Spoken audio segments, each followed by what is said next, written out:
is just like what? An OFW na nagpapadala ka ng pera. Even ako, nahihirapan ako. At maski si Meme Vice, sa kanyang Vice Comedy Club, napakasagana ng bigay ni Meme Vice. Parang mas gusto to sa Popeyes. Miss Chicha is waking up. ABS-CBN somehow has maintained that stature. Tinanong ko sa kanya, may multo ba rito? Oy mga Kuyakoy, this is Kuya Mike, ang Kuya nyo sa Amerika, and this is For the Kuyakoy List. So ito naka-t-shirt tayong Oy mga Kuyakoy. Hindi ko alam kung it will show sa tamang way. Hope so. I think kasama ito sa mga shirts na binibenta natin dyan sa ating Shopify site. Alright, so again, aside from this shirt, meron tayong mga sports-inspired na shirts din for the young Filipinos and dun sa adult Filipinos. From basketball to football, motorsports, makikita niyo po yan sa ating Shopify website for the Kuyakoy Life and the Kinder Life, and of course, doon sa ating Etsy. Alright, but just letting you know that this is actually my third attempt na pag-usapan ang ating gold, actually double gold athlete natin sa Olympics, ang si Carlos Yulo. Bagong gising lang ako when, syempre, kunin mo kaagad yung cellphone mo until someone had to tell me na nanalo tayo ng gold. What a weekend! Sabado at Linggo natin, 2 golds. 2 golds. Alright, so sinabihan ni Miss Cynthia, yung kanyang parang manager, yung head ng gymnastics, na kailangan makilala si Carlos, not as Kaloy, but as Carlos. Dahil yun ang marami ang nakakaalam internationally. So, we'll call him Carlos from now on. Again, this is my third attempt dahil, and then ngayon 2 golds and 2 silvers na tayo courtesy our boxers na si Nesty Petesio at saka si Ira Villegas. So, nung nanalo ng gold si Carlos, nandun tayo sa rank 19th sa tally ng mga winners or at least naka-medals sa Olympics. Tignan natin ngayon kung ano ang ranking natin with 2 golds and 2 silvers, di ba? Siyempre, marami rin ang nakakaungos this Thursday. I think matatapos na rin ang Olympics. 2 weeks lang naman na lagi ang Olympics. 2 weekends or 3 weekends actually.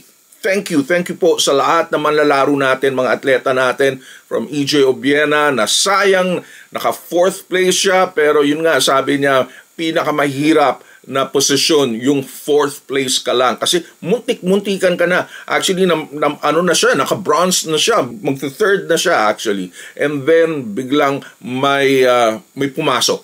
So that was, sabi nga, most horrible place as, you know, gusto mong manalo. So nawala rin yung ating mga swimmers, yung sa athletics, weightlifters natin. Well, I'm happy pa rin.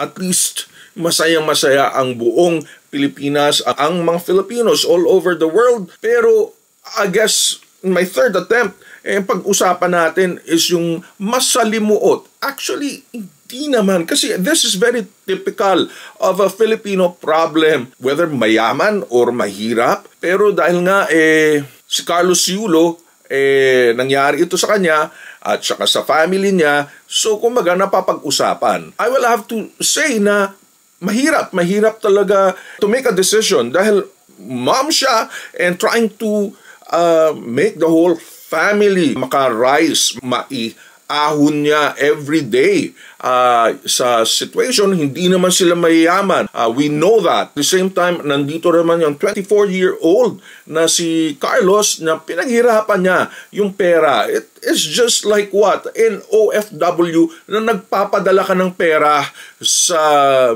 pamilya mo, and yet nagtataka ka, ano nangyari dun sa pera? What happened?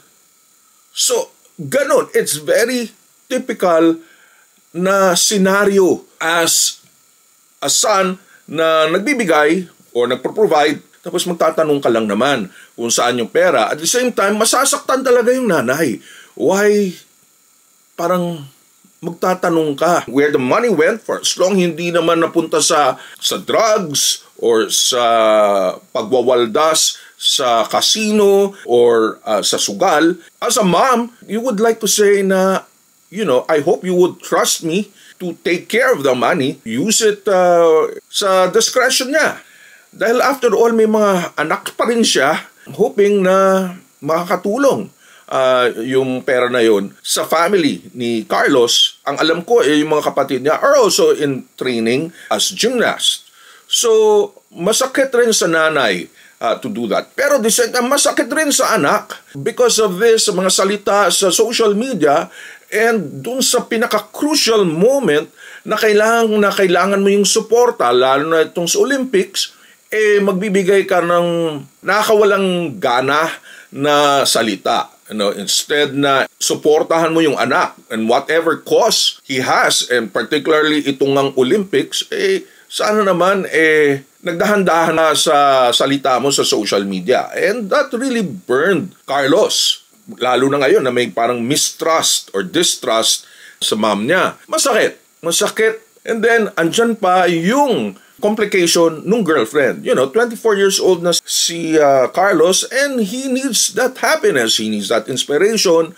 At yun nga, nagkaroon ng fallout rin yata between Carlos and the former coach sa Japan because of the girlfriend. That is what I am hearing. Na para bang instead mag-focus ka sa Olympics, doon, may konting distraction from the girlfriend. Ganun din ang tingin ng nanay. Because after all, yung nanay is also very protective of Carlos Yulo.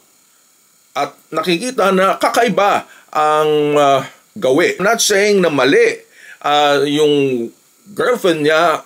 After all, she's just another typical lady. Of course, wants to be happy, wants to use social media. After all, iba rin nga manamit talaga si Miss Chloe, talagang maikli. Kung maikli, yung kanyang upbringing is different and is not yung usual na Filipino behavior. Pero the son, Carlos, is right 24 years old and happy sila.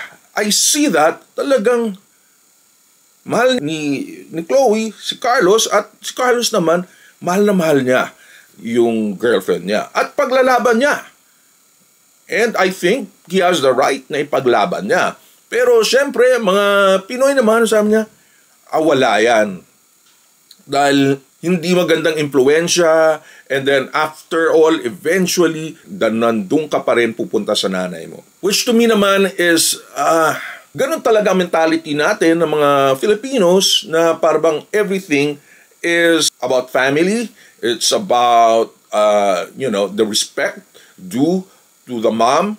So, it's difficult to sort this out. Even ako, nahihirapan ako. Ang alam ko rito is that Kaloy deserves to be happy. It really boils down to that. Yeah, but for as long supportive yung girlfriend, and nakita naman natin na supportive. At the same time, very typical na Filipino na you try also to a little bit more relax sa pera mo kung binibigay mo at trust mo at nandun sa ATM at nandun yung bank account mo. Kung maliit lang naman na bagay, pagpasensyahan mo na. Happiness yan ng nanay mo rin Kung ano man ang nangyari sa pera na yon, for as long hindi nulustay, baka naman sobrang kain, baka naman linagay nga sa real estate, pagbigyan na lang.